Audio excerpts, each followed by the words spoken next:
Hello and welcome back to our channel Unique Class Chemistry, Class 12 Physics, Chapter number 12 Atoms को हम chapter cover कर रहे थे and from now lecture number 2 हम एक नया टॉपिक शुरू करेंगे that is alpha particle trajectory. Last time हमने रदरफोर्ड का मॉडल देखा था, जो उसके आगे गीगर एंड मार्सन का एक्सपेरिमेंट देखा था कि अल्फा पार्टिकल्स को अगर हम गोल्ड फॉइल पर ट्रेजेक्टरी या स्ट्राइक करवाएं लीनियर लाइन में, अगर अल्फा पार्टिकल्स चलते हैं देन गोल्ड फॉइल को वो स्कैटर कर जाएंगे and then fall on the dennis screen. Atoms के बारे में कुछ और जानकारी मिली थी कि एटम्स का most of the space empty होता है and the nucleus is the particle which have most of the protons और we say positively charged particles on it। उसके अंदर बाउंडेड होते हैं इलेक्ट्रिकल पॉजिटिवली चार्ज पार्टिकल्स जो एक जगह पर बाउंडेड हैं, that is called a nucleus. और electrons are revolving around the nucleus, that's it.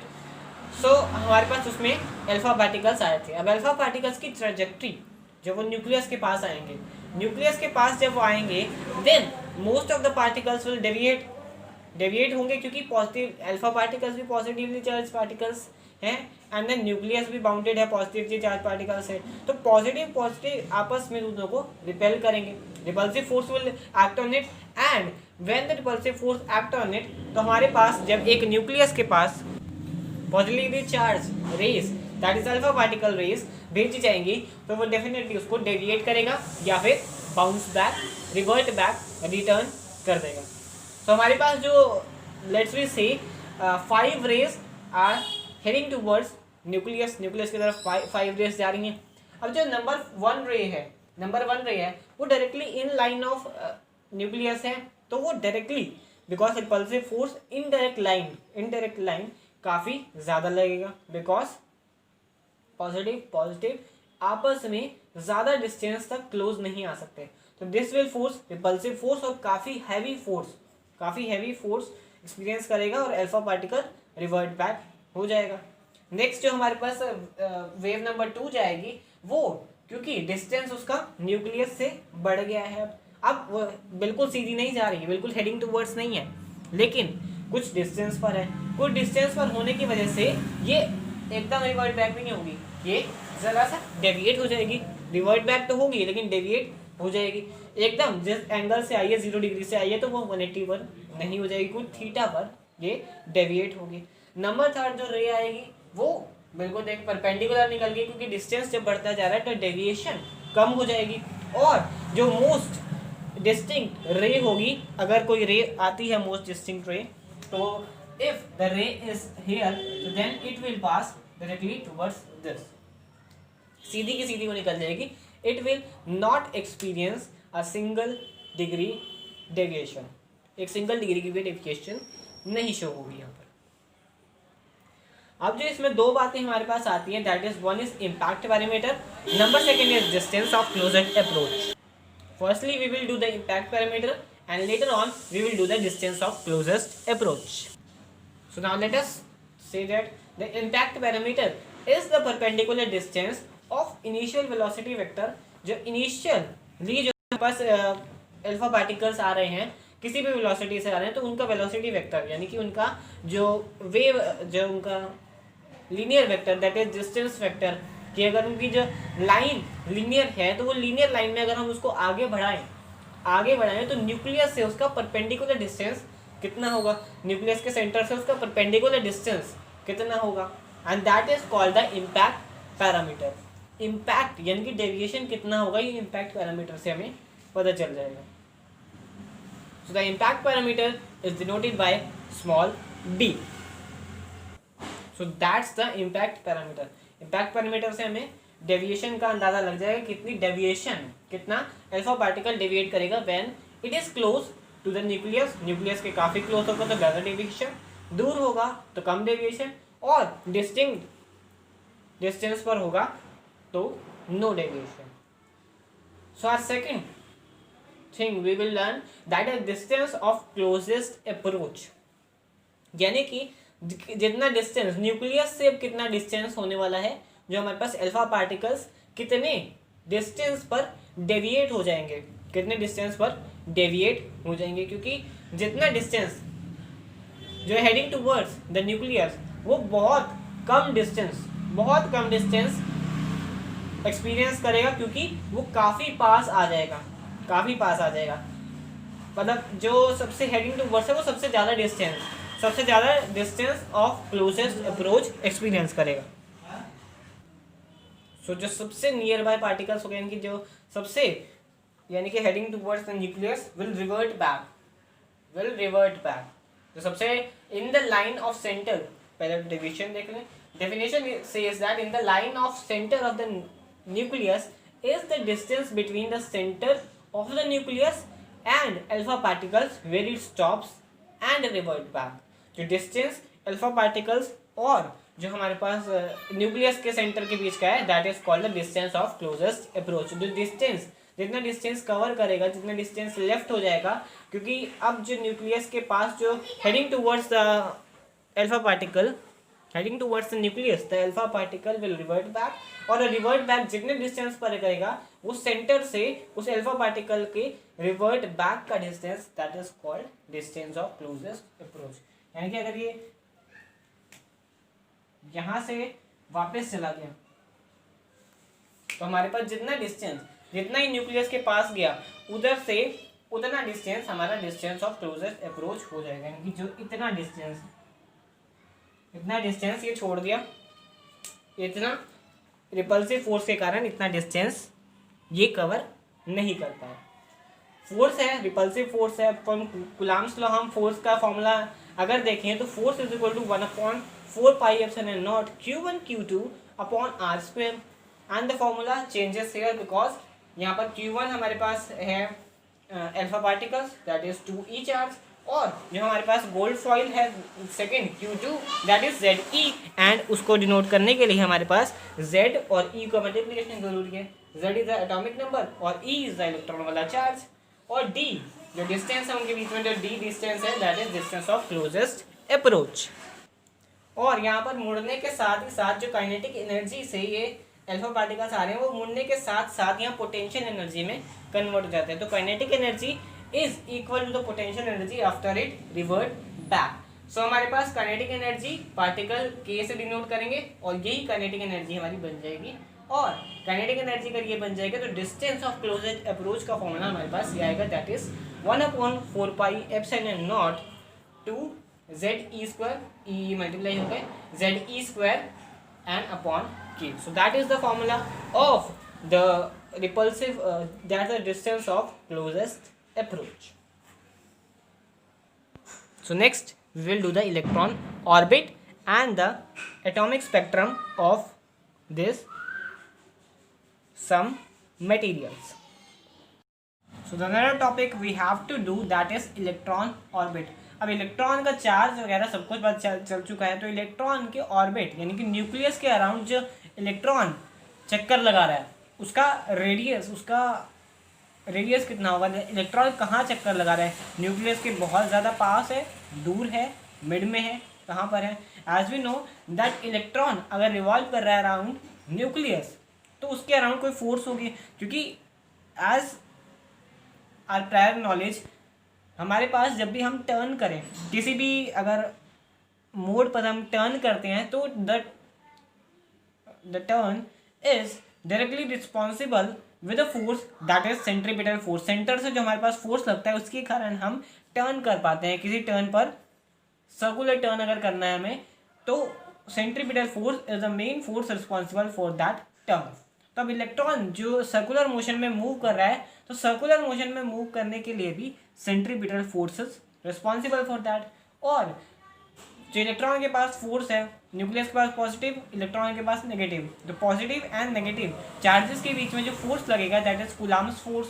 तो कूलम्ब्स फोर्स जो लगेगा वो directly equal to centripetal force होगा, क्योंकि दोनों के बीच जो फोर्स लग रहा है, अट्रैक्टिव फोर्स लग रहा है, वो अट्रैक्टिव फोर्स लग रहा है, और जो इलेक्ट्रॉन घूम रहा है और वो सेंट्रीपिटल फोर्स है उसी की वजह से घूम रहा है।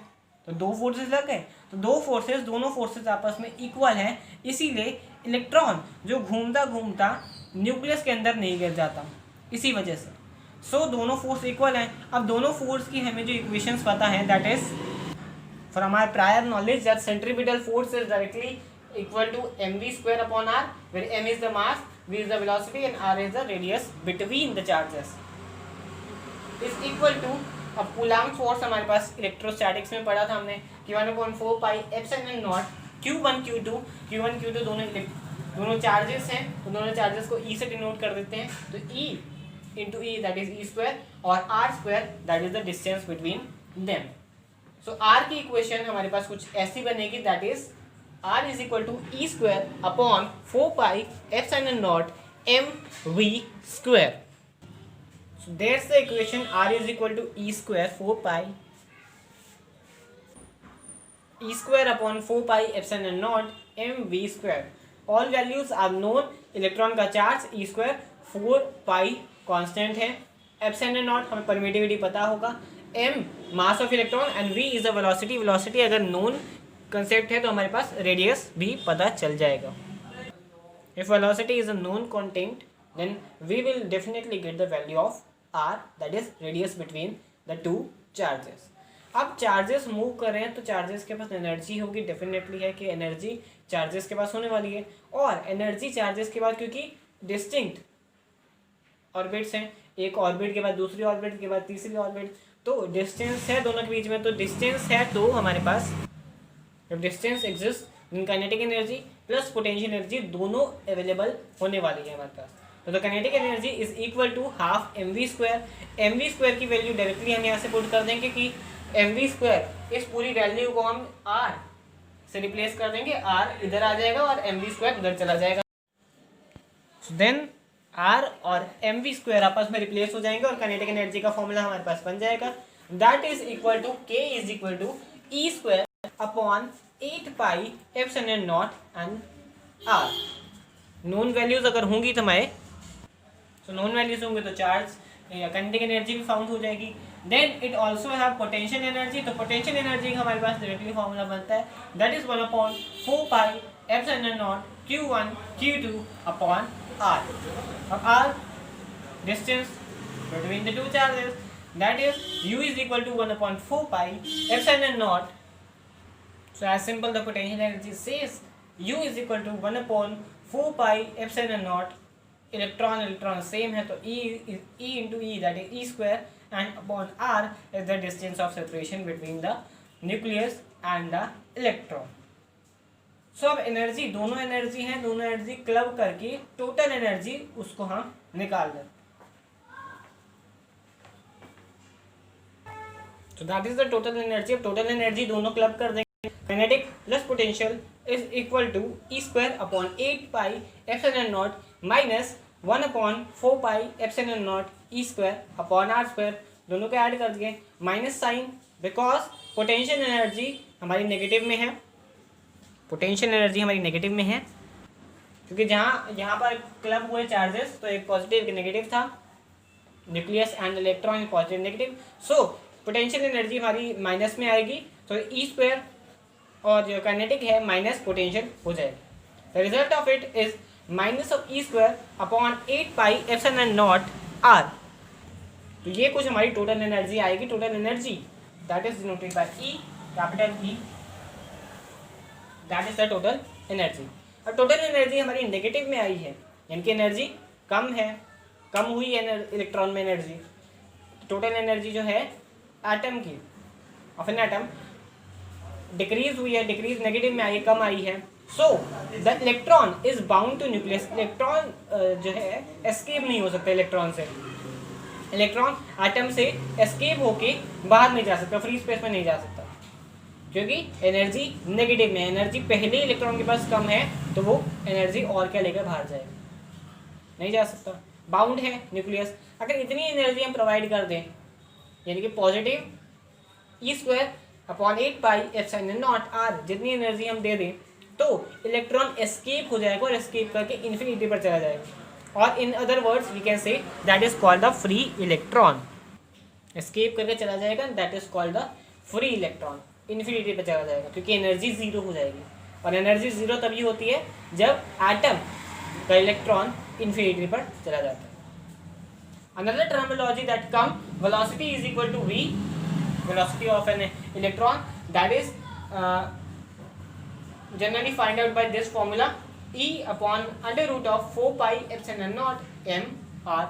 r रेडियस है, m मास है, एप्सिलॉन नॉट परमिटिविटी है, किसी परमिटिविटी फ्री स्पेस में है, जो एटम फ्री स्पेस में है, किसी और स्पेस में है, कहीं एक अनदर, क्योंकि हमारे मटेरियल चेंज होते रहते हैं, किस मटेरियल में है एटम, वो मटेरियल परमिटिविटी पर डिपेंड करेगा. 4 pi is constant and e is the electron का charge. So that's it for electron का ऑर्बिट वाला पार्ट. इलेक्ट्रॉन के ऑर्बिट से रदरफोर्ड ने ये सारी डिस्कवरीज जो की, ये पूरा मटेरियल अभी तक वैलिड है और इसकी वैलिडिटी इन्फिनिटी तक है, क्योंकि काफ़ी कुछ एटम्स के बारे में उन्होंने डिस्कवर किया. So now we will do the atomic spectra. Atoms के भी अपने अपने स्पेक्ट्रम होते हैं, क्योंकि जो एटम्स हमारे टोटल 118 एटम्स हैं, तो वो अलग अलग फ्रीक्वेंसी की लाइट जो है वो एमिट करते हैं.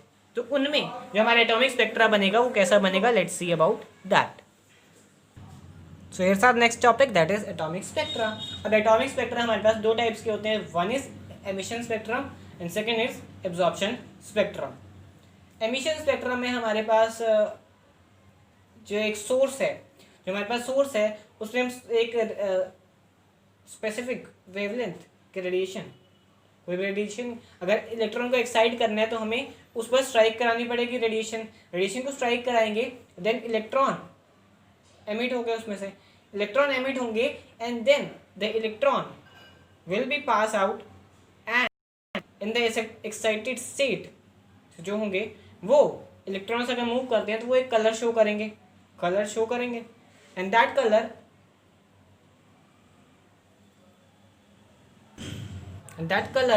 is the fingerprint for identification of the material.